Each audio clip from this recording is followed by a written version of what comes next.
The Fisherman and His Soul, by Oscar Wilde. Part 1. Every evening the young Fisherman went out upon the sea, and threw his nets into the water. When the wind blew from the land he caught nothing, or but little at best, for it was a bitter and black-winged wind, and rough waves rose up to meet it. But when the wind blew to the shore, the fish came in from the deep, and swam into the meshes of his nets, and he took them to the market-place and sold them. Every evening he went out upon the sea, and one evening the net was so heavy that hardly could he draw it into the boat, and he laughed and said to himself, "Surely I have caught all the fish that swim, or snared some dull monster that will be a marvel to men, or some thing of horror that the great Queen will desire." And putting forth all his strength, he tugged at the coarse ropes till, like lines of blue enamel round a vase of bronze, the long veins rose up on his arms. He tugged at the thin ropes, and nearer came the circle of flat corks, and the net rose at last to the top of the water. But no fish at all was in it, nor any monster or thing of horror, but only a little mermaid lying fast asleep. Her hair was as a wet fleece of gold, and each separate hair as a thread of fine gold in a cup of glass. Her body was as white as ivory, and her tail was of silver and pearl. Silver and pearl was her tail, and the green weeds of the sea coiled round it, and like sea-shells were her ears, and her lips were like sea coral. The cold waves dashed over her cold breasts, and the salt glistened upon her eyelids. So beautiful was she that when the young Fisherman saw her he was filled with wonder, and he put out his hand and drew the net close to him, and leaning over the side he clasped her in his arms. And when he touched her she gave a cry like a startled seagull, and woke, and looked at him in terror with her mauve amethyst eyes, and struggled that she might escape. But he held her tightly to him, and would not suffer her to depart. And when she saw that she could in no way escape from him, she began to weep, and said, "I pray thee let me go, for I am the only daughter of a king, and my father is aged and alone." But the young Fisherman answered, "I will not let thee go, save thou makest me a promise that whenever I call thee, thou wilt come and sing to me, for the fish delight to listen to the song of the sea folk, and so shall my nets be full." "Wilt thou in very truth let me go if I promise thee this?" cried the Mermaid. "In very truth I will let thee go," said the young Fisherman. So she made him the promise he desired, and sware it by the oath of the sea folk. And he loosened his arms from about her, and she sank down into the water, trembling with a strange fear. Every evening the young Fisherman went out upon the sea, and called to the Mermaid, and she rose out of the water and sang to him. Round and round her swam the dolphins, and the wild gulls wheeled above her head. And she sang a marvellous song, for she sang of the sea folk who drove their flocks from cave to cave, and carried little calves on their shoulders; of the Tritons who have long green beards and hairy breasts, and blow through twisted conches when the king passes by; of the palace of the king, which is all of amber, with a roof of clear emerald, and a pavement of bright pearl; and of the gardens of the sea, where the great filigrane fans of coral wave all day long, and the fish dart about like silver birds, and the anemones cling to the rock, and the pinks bourgeon in the ribbed yellow sand. She sang of the big whales that come down from the North Seas and have sharp icicles hanging to their fins; of the sirens who tell of such wonderful things that the merchants have to stop their ears with wax, lest they should hear them, and leap into the water and be drowned; of the sunken galleys with their tall masts, and the frozen sailors clinging to the rigging, and the mackerel swimming in and out of the open portholes; of the little barnacles who are great travellers, and cling to the keels of the ships, and go round and round the world; and of the cuttlefish who live in the sides of the cliffs, and stretch out their long black arms and can make night come when they will it. She sang of the Nautilus, who has a boat of her own, that is carved out of an opal and steered with a silken sail; of the happy mermen who play upon harps and can charm the great kraken to sleep; of the little children who catch hold of the slippery porpoises and ride laughing upon their backs; of the mermaids who lie in the white foam and hold out their arms to the mariners; and of the sea lions with their curved tusks, and the sea horses with their floating manes. And as she sang, all the tunny fish came in from deep to listen to her, and the young Fisherman threw his nets round them and caught them, and others he took with a spear. And when his boat was well laden, the Mermaid would sink down into the sea, smiling at him. Yet would she never come near him that he might touch her. Oftentimes he called to her and prayed of her, but she would not. And when he sought to seize her, she dived into the water as a seal might dive. Nor did he see her again that day. And each day the sound of her voice became sweeter to his ears. So sweet was her voice that he forgot his nets and his cunning, and had no care of his craft. Vermilion-finned and with eyes of bossy gold, the tunnies went by in shoals, but he heeded them not. His spear lay by his side unused, and his baskets of plaited osier were empty. With lips parted and eyes with dim wonder, he sat idle in his boat and listened, listening till the sea mists crept round him, and the wandering moon stained his brown limbs with silver. And one evening he called to her and said, "Little mermaid, little mermaid, I love thee. Take me for thy bridegroom, for I love thee." But the mermaid shook her head.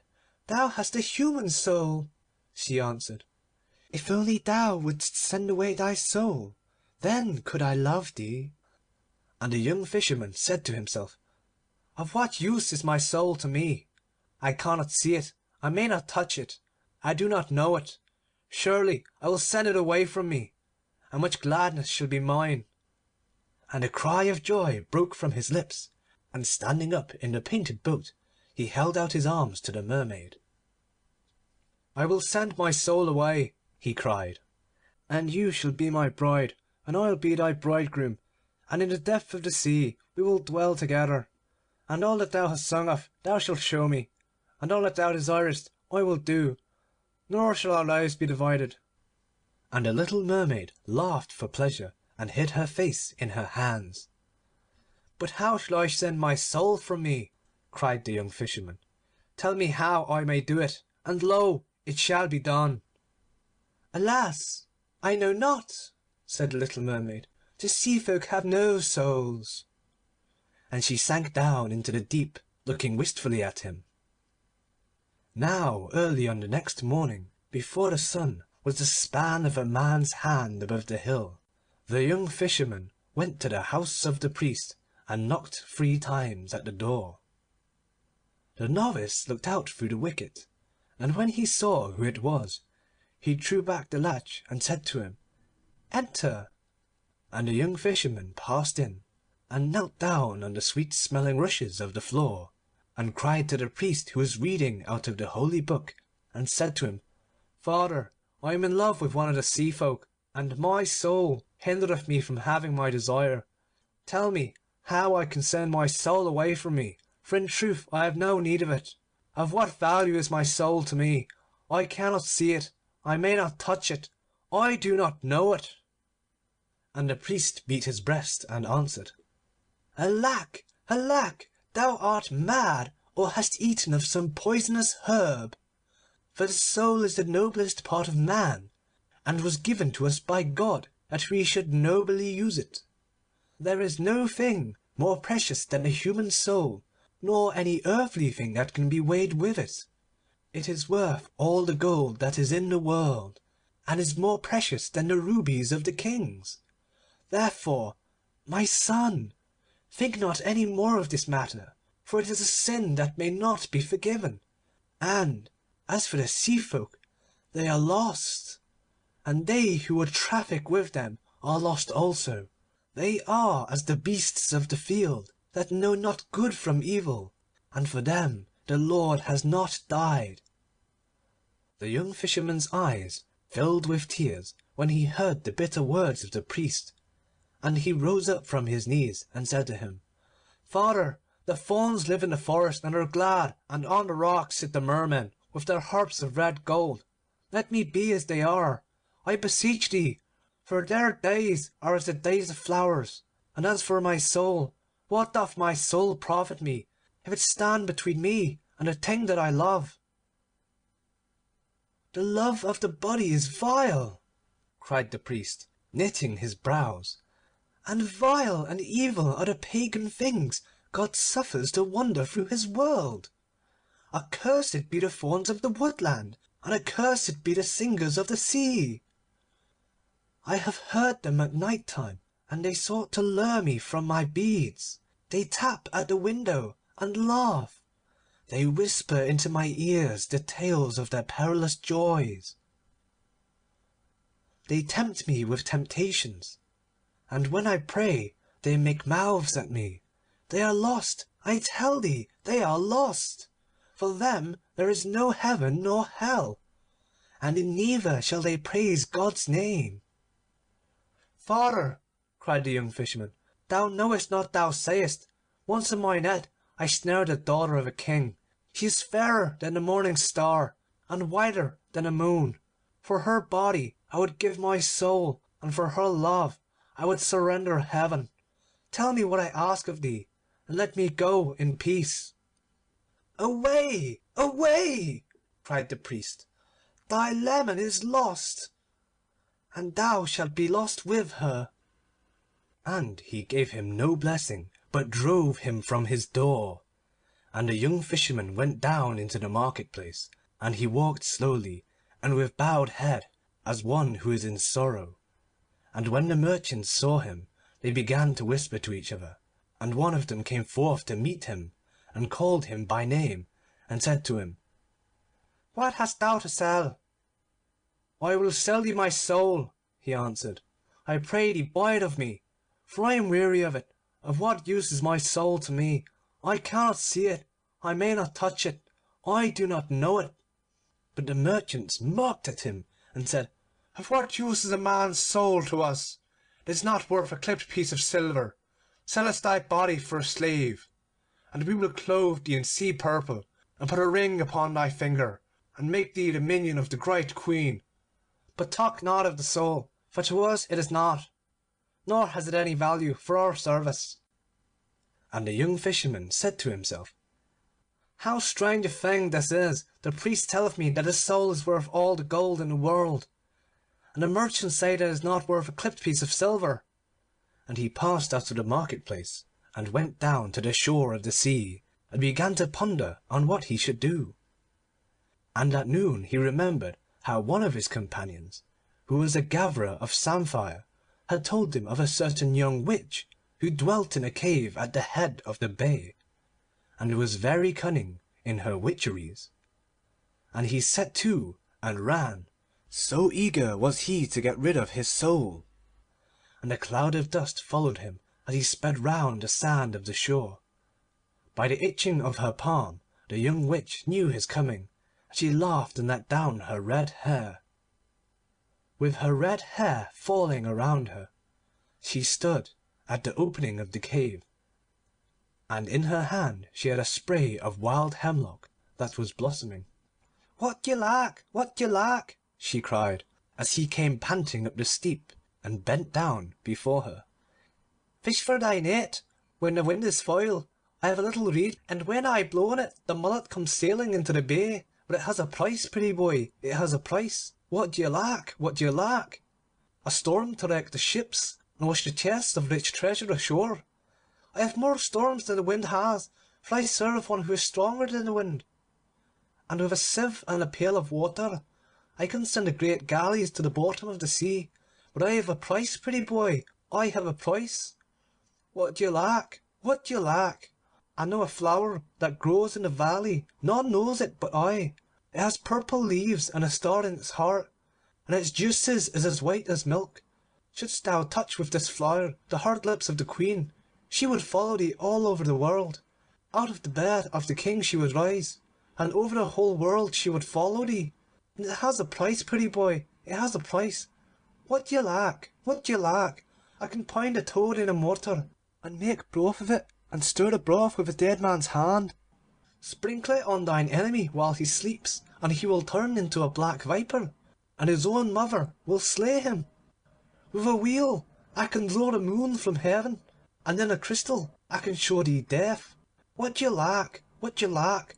Tell me thy desire, and I will give it thee, and thou shalt pay me a price, pretty boy. Thou shalt pay me a price. My desire is but for a little thing, said the young Fisherman, yet hath the priest been wroth with me, and driven me forth. It is but for a little thing, and the merchants have marked me, and denied me. Therefore am I come to thee, though men call thee evil, and whatever be thy price, I shall pay it. What wouldst thou? Asked the witch, coming near to him. I would send away my soul from me, answered the young Fisherman.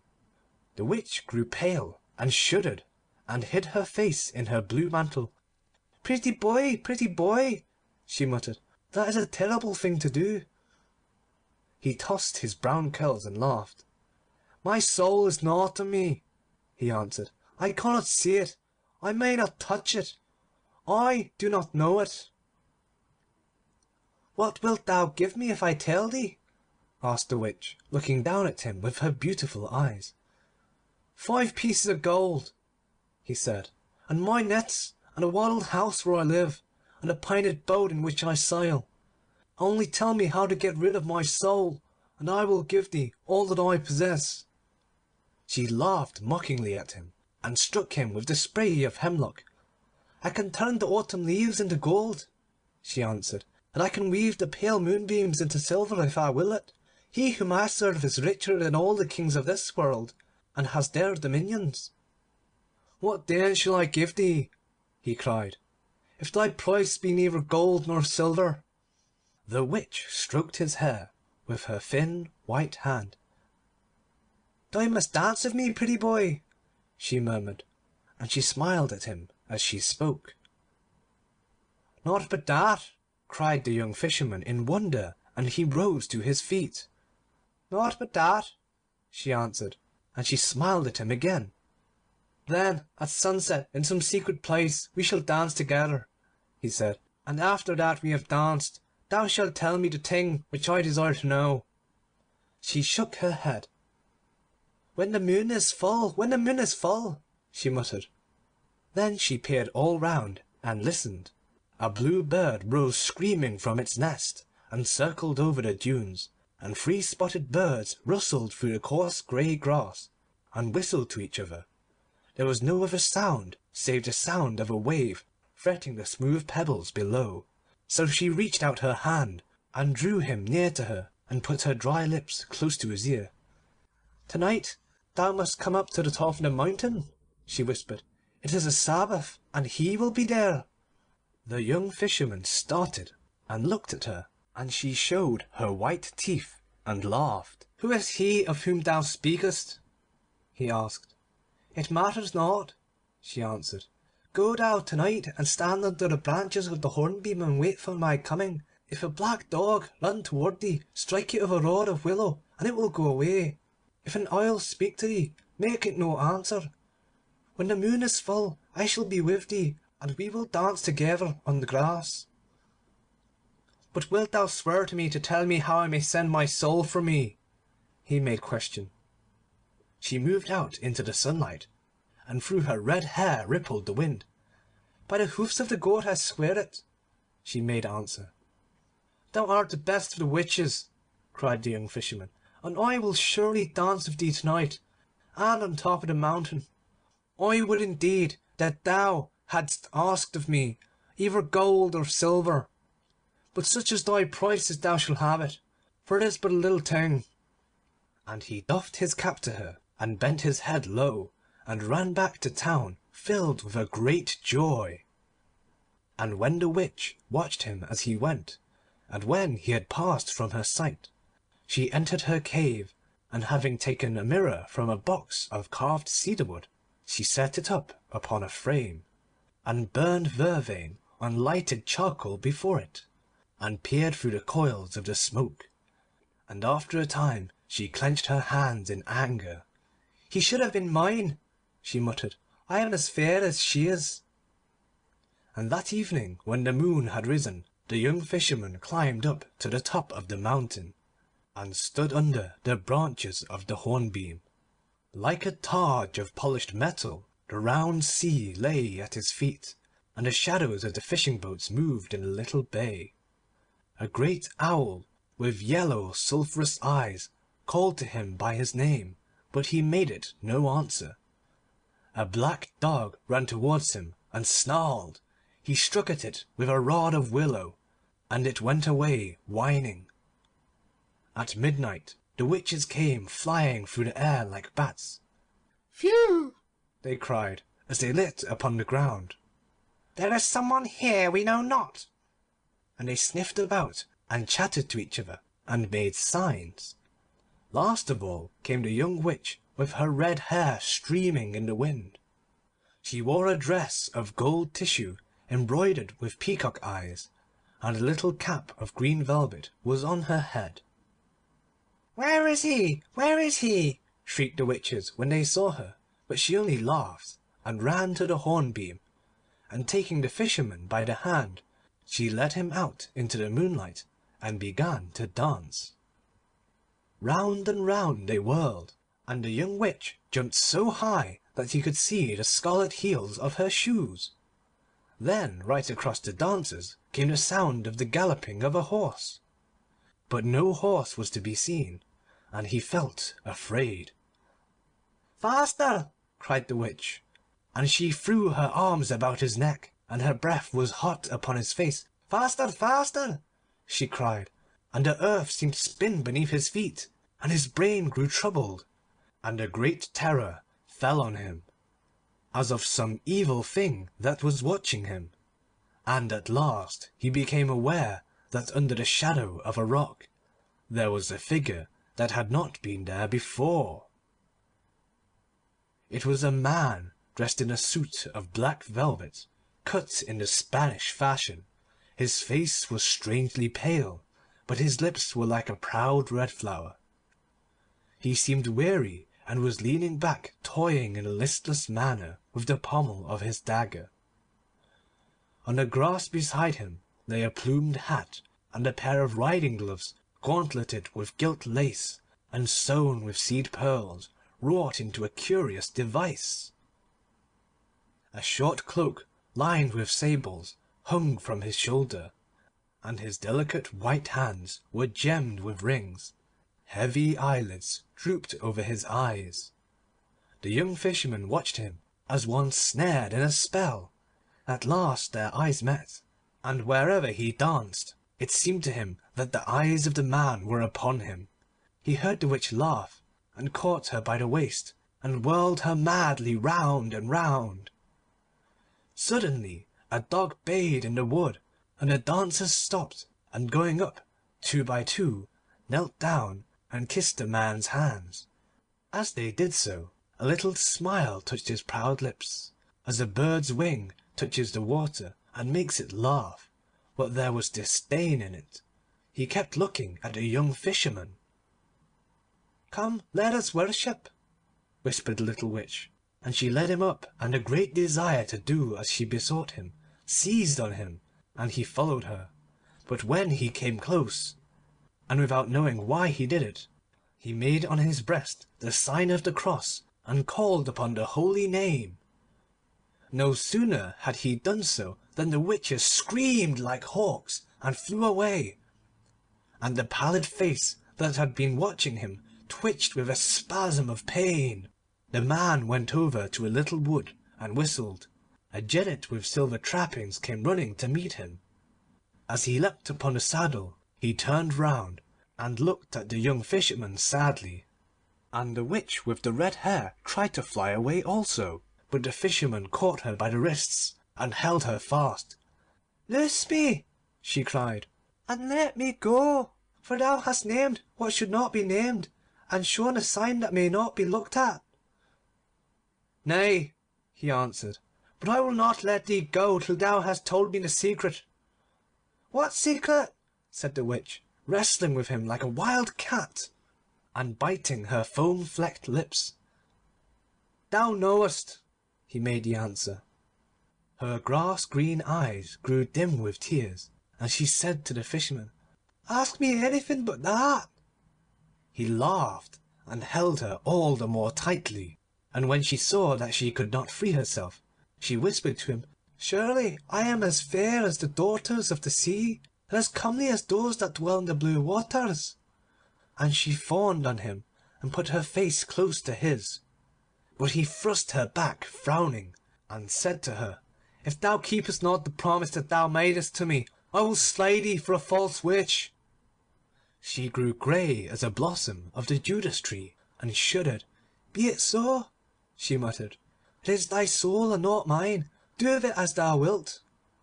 And she took from her girdle a little knife that had a handle of green viper skin, and gave it to him. "What shall this serve me?" he asked of her, wondering. She was silent for a few moments, and a look of terror came over her face.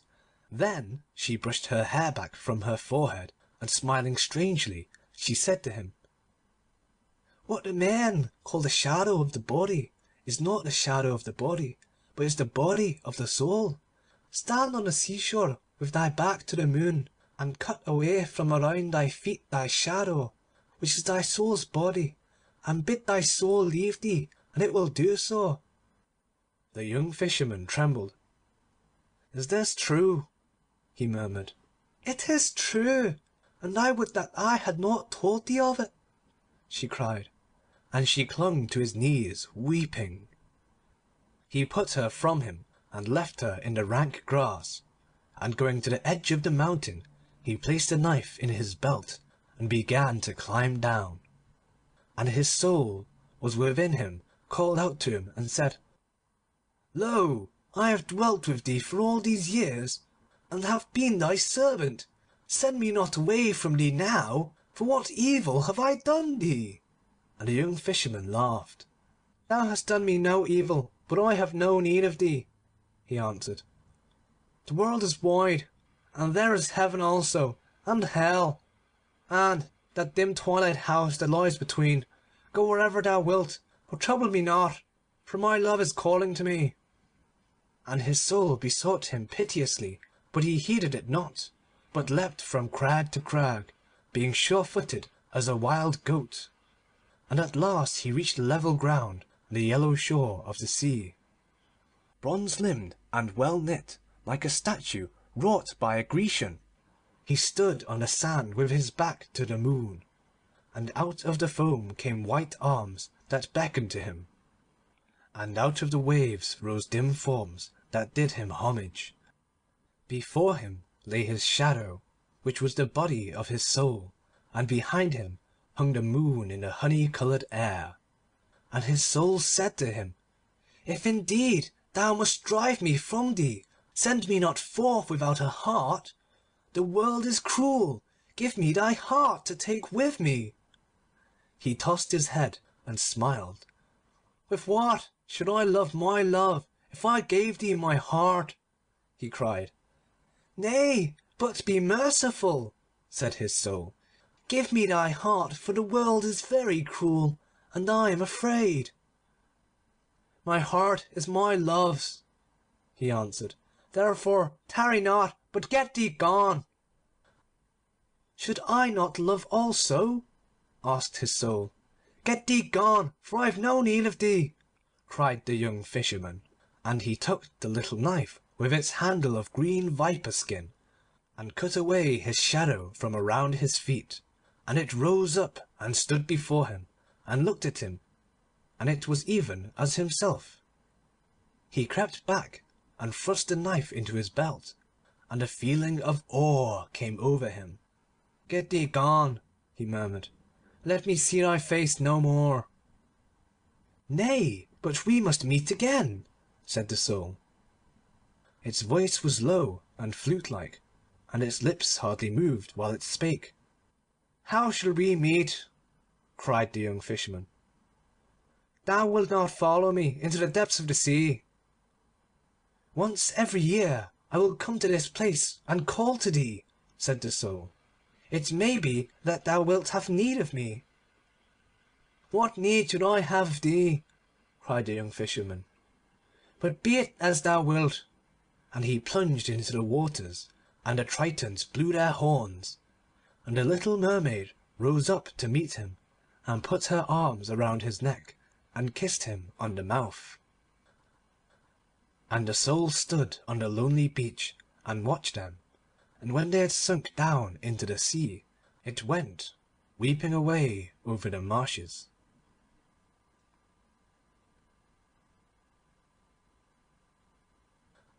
End of part 1.